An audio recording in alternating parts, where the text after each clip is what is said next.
Ciao ciao les petits loups, bienvenue, welcome avec Taskiller 85, une fois de plus au petit parc, vous connaissez l'endroit. Salut les canards comme d'habitude. Aujourd'hui pour vous parler du Upsan X4 Desire, le H502E. C'est pour vous résumer la situation, c'est le premier moteur brushed, donc petit moteur, petite motorisation, avec caméra 720p et un GPS incorporé dans l'engin. Donc sur le modèle E, on n'a pas le retour vidéo, on a la vidéo 720p de base où on peut photographier et prendre des vidéos. D'ailleurs, il y a la carte mémoire fournie de 4 Go qui vient s'insérer dans ce petit logement, ici, tout simplement. Elle est fournie avec, bien sûr. Et on a la télécommande avec, ici, toute simplifiée, avec un petit écran LCD quand même. Donc je vous ai noté, j'ai noté tout ce que ça peut faire, mais je vais vous expliquer tout ça. Aujourd'hui il y a un peu de vent, mais c'est la journée idéale pour vous montrer justement un petit quadricoptère avec un GPS incorporé. Qu'est-ce qu'on trouve dans cette boîte quand on l'ouvre? Donc vous voyez, HD caméra, GPS, retour automatique, mais là c'est pas un retour vers la télécommande, c'est il revient et il se pose là où il a décollé. Et le maintien d'altitude, bien évidemment, sur un engin avec GPS, c'est la moindre des choses. Important, on voit tout de suite, vous savez, je vous ai dit que les Upsan étaient montés différemment, hein. Les hélices ne tournent pas comme ça, mais dans l'autre sens. Donc vous aurez des points de repère A et B sur les hélices et sur les moteurs, bien sûr. Et c'est écrit en gros, hein. C'est écrit en gros, vous le verrez directement sur les bras, A, B, B, A. Et vous avez aussi des vis noires et des vis grises, puisque les noirs se visent dans un sens et les grises dans l'autre. Donc, à respecter le montage des hélices. Mais c'est pas compliqué, il faut que vous le savez. La petite notice toute simple, anglais, chinois, comme d'habitude, je dis pas de bêtises. Non, non, tout en anglais, qu'est-ce que je dis? Il n'y a même pas de chinois. Hey, hey. Tac.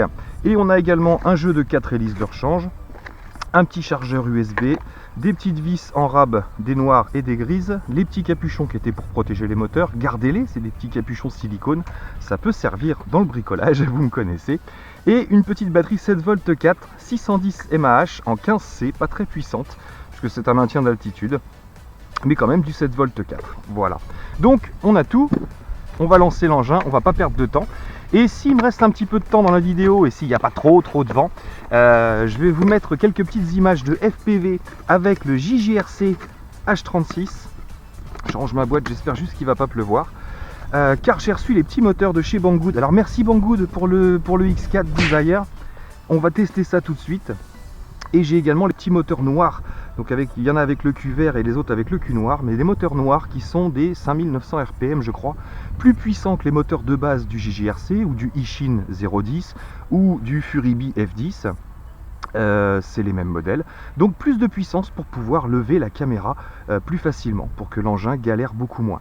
Voilà, on ne gagne pas en autonomie, j'attends mes batteries, mais les moteurs viennent de chez Banggood aussi, je les ai achetés là-bas, comme la caméra d'ailleurs. Donc si j'ai le temps, je vous montrerai ça, avec les petits rallonges de stick que j'ai commandé aussi. Voilà, c'est beaucoup plus sympa que mes grosses rallonges en métal. Alors c'est parti, allons-y, nous allons mettre la batterie dans l'appareil et je vais vous expliquer les 2-3 petites manips qu'il va y avoir à faire. Alors on voit dans le fond ici qu'on a un petit branchement USB. Alors pour l'instant il n'y a pas de mise à jour, peut-être que ça viendra, il est équipé, mais pour l'instant ça ne sert à rien. Voilà, donc c'est là, mais ça sert à rien, mais c'est là. Alors je le dis. Alors je le mets en route. Tac, je ne sais pas si vous entendrez, il y a un léger petit sifflement qui caractérise le Upsan H502. Et la première chose qu'il va falloir faire, c'est relier les deux. Alors ça c'est la première manip que vous aurez à faire avec l'engin. Quand vous allez allumer la télécommande pour la première fois, vous maintenez le bouton photo ici, tac, et vous allumez la télécommande. Vous allez voir le petit H et automatiquement il est calibré. Ensuite, vous avez le compas, 7 compas. Donc pour le compas, c'est pas compliqué. Vous posez la télécommande et vous allez tourner l'engin face à l'endroit où vous allez faire du mode headless si vous en faites. Et vous faites tourner votre appareil jusqu'à ce que ce soit marqué 7 compas numéro 2. Voilà, là on a 7 compas 2. J'espère que vous verrez, croyez-moi. Là on va mettre l'engin vers le bas et on va le faire tourner de la même façon jusqu'à ce que le 7 compas disparaisse. Tac, ah, presque. Voilà. Donc là, on a réglé le compas. Ça y est, c'est parti sur la télécommande, il n'y a plus rien à faire. Donc on peut calibrer également le gyroscope. Alors pour refaire le compas, si vous avez besoin, c'est la manette vers le bas dans l'angle à droite et tchac tchac tchac tchac, on remue.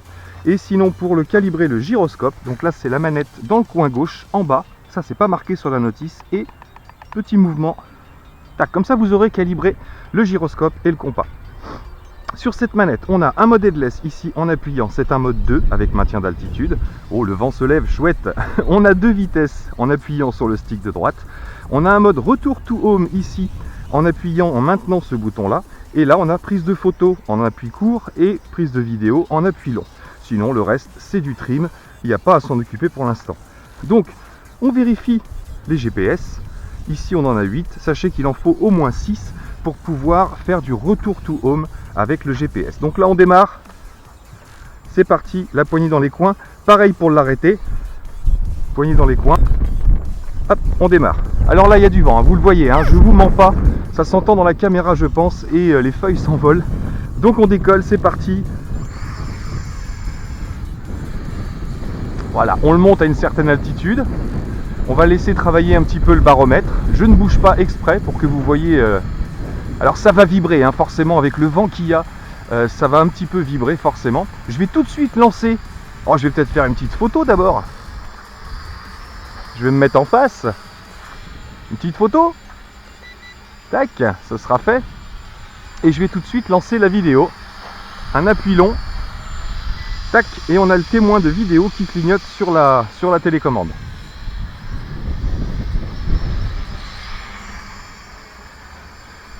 Alors on est en vitesse 1, on a 2 vitesses puisque je vous ai dit ce champignon sert à la vitesse 1 ou 2, donc c'est mode normal ou mode expert.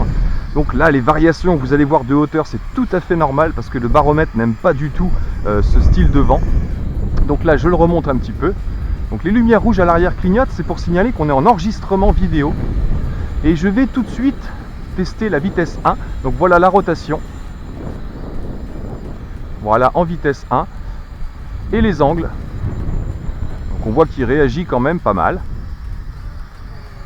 Alors c'est un engin idéal pour débuter, hein, bien sûr, puisqu'il a son positionnement. Voilà, on peut lâcher la télécommande et puis aller boire un café.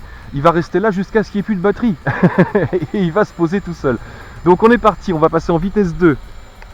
Ici, voyez la vitesse de rotation qui augmente légèrement aussi. Et les angles, bien sûr. Alors aujourd'hui, on n'aura pas un super maintien d'altitude, j'imagine, parce qu'avec le vent qu'il y a, je vous dis, le baromètre, il n'aime pas du tout. Donc voilà, on est parti en vitesse 2, en balade.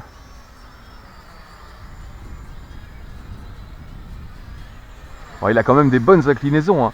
On va essayer de se prendre une petite vidéo propre. Alors, on va monter un petit peu. Et il monte assez vite, hein. Il a une bonne petite pêche quand même. Donc là, on aura une idée de ce que donnent les images. Je vais faire une petite route tranquille. Vous voyez, je ne touche à rien, il reste à son positionnement. Voilà, on aura eu un 360.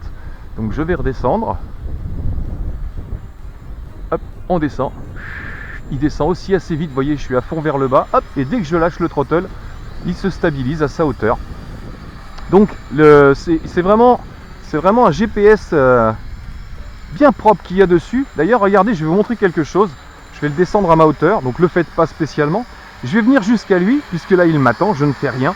Et regardez, si je le prends par en dessous et que je le déplace, regardez, il a qu'une envie, c'est retourner là où il était, parce que cet appareil chope son GPS toutes les temps de millisecondes sans arrêt. Donc vous le prenez, vous l'écartez, hop, automatiquement il va revenir là où il était la dernière fois qu'il a eu sa position connue, en le déplaçant avec la télécommande.